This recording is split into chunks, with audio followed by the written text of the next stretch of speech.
And James joins us on the phone now. James, thanks for your time today. I mean, I just got to get, your kind of top line thought on all of this, everything that's happened in the past week and a half.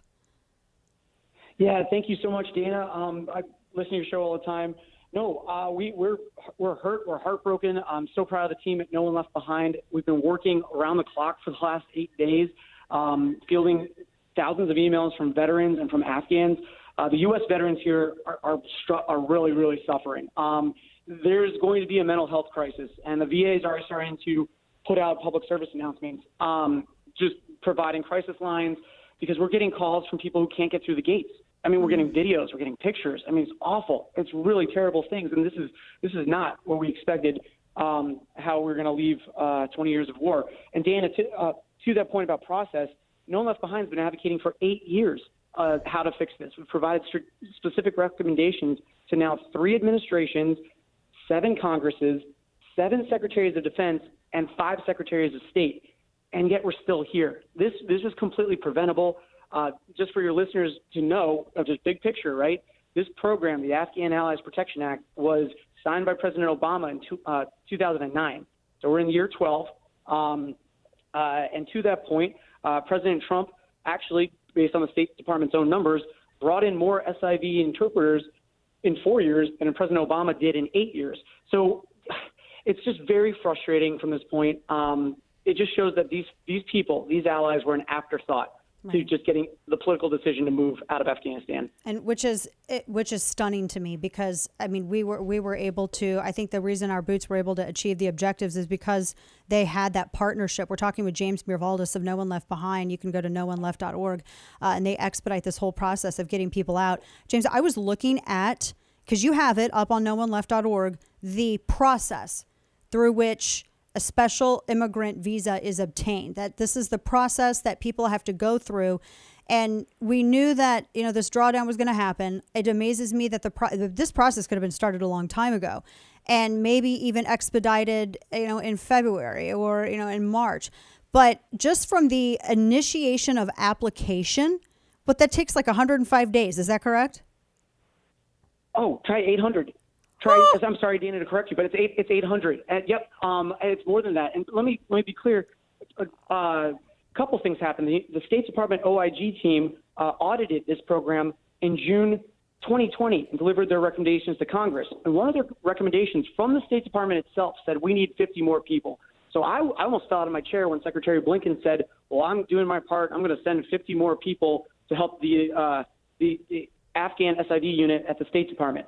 That's not a new idea. That's not even like a surge. That's literally what they were asking for. So that was back, and he said that in the House to Representative McCall at the House Foreign Affairs Committee hearing back in June. So I mean, it's just one thing after another. It's a 14-step interagency process. No one's ever been in charge. I believe the person, or the billet, the Undersecretary of State for Management in the State Department, is still in an acting position. So the Biden administration has not filled that position yet. So there still is nobody in charge, and it's heartbreaking. Part of it too, Dana, just for your listeners, as a veteran writing a letter, right? So you're putting your name, you're swearing that, hey, I served with this guy. I believe in him, I trust him with my life. And then you get a letter back saying, oh, well, you know what, you didn't put your email on it, so we think it's a fraudulent letter. And then they deny the visa. It's bizarre. And now we're getting emails back saying, well, we don't believe you, the veteran, are a veteran. So prove that you're a veteran to the government. I'm pretty sure you got a database about that, but it's very frustrating. As a taxpayer, I'm appalled. But we're doing what we can. Just so you know, No One Left Behind did fly out 5 families prior to the airport closing, commercial flights. To fly out, it takes about $10,000. So hopefully, and we had 50 families booked and ready to go the following week, but obviously the airport closed.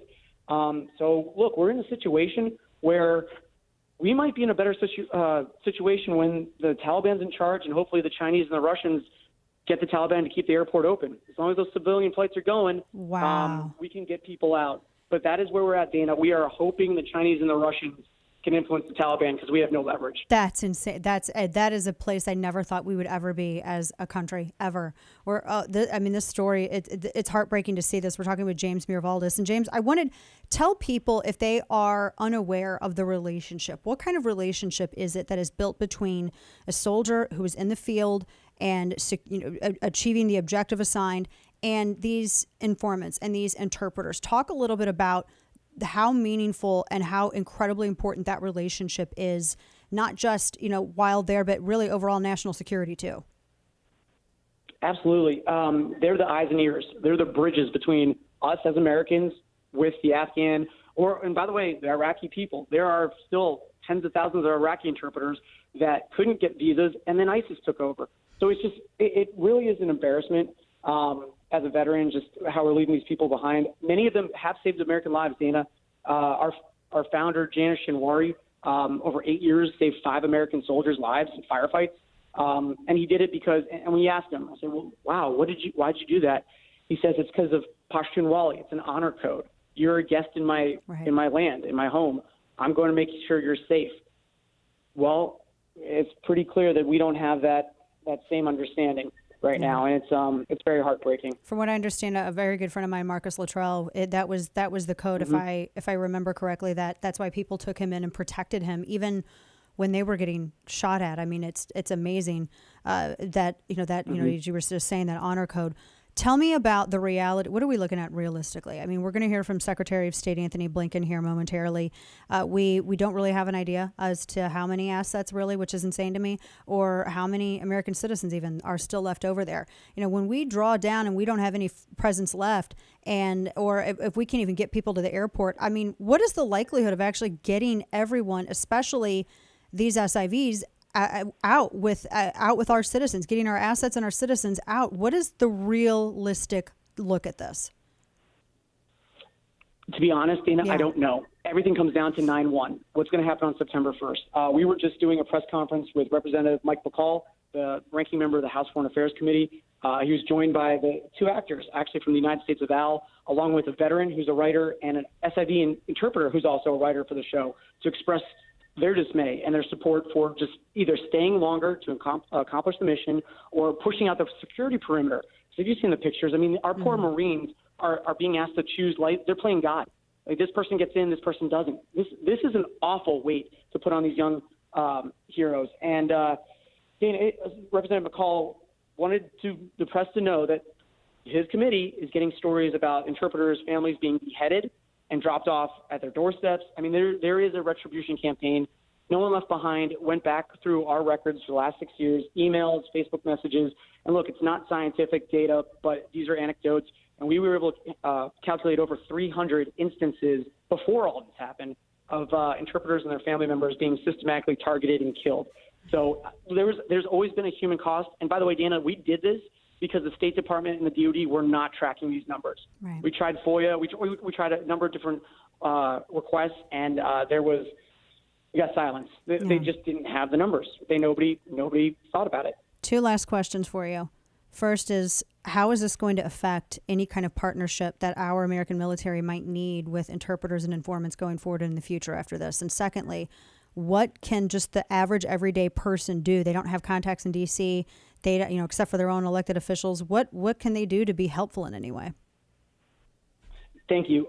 So Representative Mike Waltz, Green Beret, member of the House Armed Services Committee. I want your listeners to know, he said it a couple times and published articles.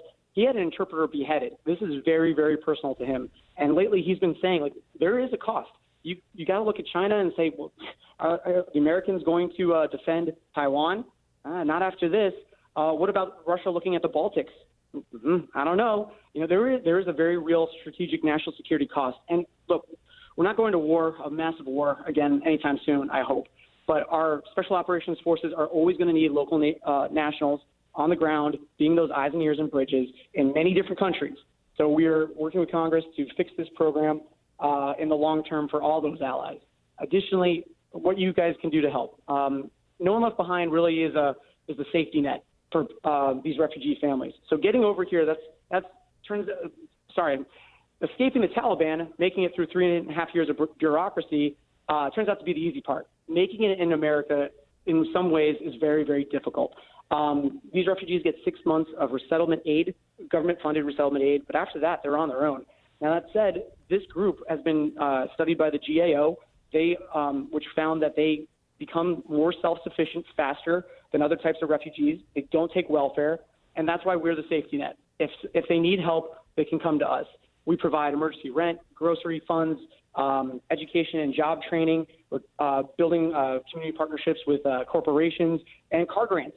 As soon as these people get cars, they drive for Uber and Lyft, and they're off and running. It's an amazing community, and I encourage your listeners just to look and see, especially in the Sacramento, Seattle, Dallas, Houston, and Northern Virginia areas, what they can do to help. So that's where most of the refugees will be going. And I hope that people do help, because these are people who, they risk the lives of their children to help our men and women in uniform. They risk the lives. It's crazy. My oldest son now is he's got friends. He's got a friend who actually is deployed over there. And I'm just thinking, oh my gosh, these are people who are helping, kids that I've had in my house, eating ice cream and eating pizza. So don't leave these people out, because they've sacrificed a lot too. And they should not have to worry about getting beheaded or watching their wives get taken away, or their daughters as jihadi brides.